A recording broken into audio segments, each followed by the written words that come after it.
The intersection at Sharon Amity and Castleton Road is a dangerous area, with huge impacts on the community. With its high speeds, curving road, and difficult-to-see side street, this poorly designed intersection has been a cause of one too many accidents. The intersection at Castleton Road comes right after a bend in the road that limits visibility, and there are many drivers who speed on Sharon Amity, particularly around this bend. Many concerned neighbors have tried contacting the Department of Vehicles to have something done about this dangerous intersection, but to no avail. The department said that the numbers do not support a traffic signal at the intersection. What they are trying to prevent is something horrible from happening to their own friends and family, as they have seen happen in recent times. Already in 2013, 2 accidents have occurred very close in time to each other, one including an elderly couple. Prior to these accidents, to name a few, there were accidents including in September 2011, when Elliot McKinnon suffered a torn aorta due to a station wagon being hit. On February 23, 2012, Thomas Crane was in a terrible accident that left him in a coma on a ventilator with spleen and kidney damage.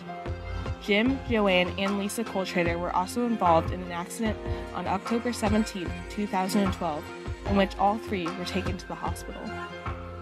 Knowing these nightmare situations have occurred and could very well happen to them or the ones they love has the neighbors of Charlestown Manor calling for action to be taken, and soon.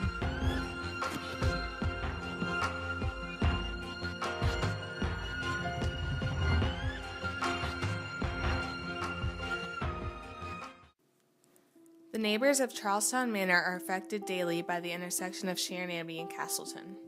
Many feel at risk when leaving their home each day and fear they could be harmed in the process. For some, this fear has come true. On February 23, 2012, Thomas Crane's life was changed forever. Thomas, a senior at Myers Park at the time, was exiting the neighborhood on his way to school when he was nearly killed when his car was T-boned at this perilous intersection. The accident was extremely serious. When Thomas arrived at the hospital, he was unresponsive and was placed on a ventilator since he was unable to breathe on his own. He stayed in the hospital for 77 days with a traumatic brain injury. Thomas's struggle included a continued coma, pneumonia, damage to his spleen and kidney, inability to eat, requiring a feeding tube, and continuing to rely on a ventilator. He spent 8 weeks relearning how to walk, speak, reason, problem solve, and many other tasks. Thomas is still recovering and has had to delay beginning college at UNC Chapel Hill until the upcoming year. Because of this intersection, his life and many others close to him have been drastically impacted. The dangerous features of this intersection are much to blame for the reoccurrence of accidents in the area. Cars traveling at high speeds in the curve is a major factor in the reason many accidents have been taking place. As cars round the bend, they tend to pick up speed and come barreling down Sharon Amity. Even if you don't mean to be going over 35, you usually do just because straightaways tend to make people speed up. And people who are trying to go fast can go fast.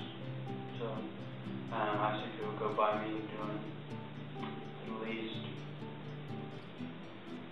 50. Another contributing factor is a flashing yellow light placed further down the road at the intersection of Craig and Sharon Amity. This light can distract drivers or cause them to pay attention to the road ahead and not the hidden intersection they approach. Trees and dips in the road also obstruct many drivers' view of the road when turning and can cause them not to see an approaching car speeding up Sharon Amity. Many accidents at this intersection occur when a car is making a left turn out of Castleton Road and onto Sharon Amity and is T-boned by an oncoming car. There's bushes that need to be cut back, like when you're looking left, see oncoming traffic coming left or right. They need to be cut back. There's a new sign that tells you your speed as you go by it. I'm very proud of that because I think that's a direct correlation to our efforts, the neighborhood's efforts.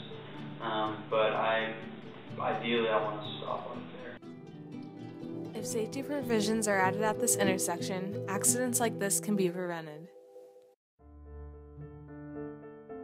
The Department of Transportation has taken little to no action on trying to improve the intersection at Sharon Amity and Castleton. Neighbors of Charlestown Manor took this issue to a city council meeting on November 26th and spoke about the dangers of the intersection in order for the council to become aware of the situation. The Transportation Director, Danny Pleasant, was asked to speak and claimed that the Department of Transportation had looked at the intersection many times. He said that the intersection did not have an extraordinary amount of accidents. Pleasant also claimed that the DOT had placed signs and warnings in that area to caution drivers, though many disagree.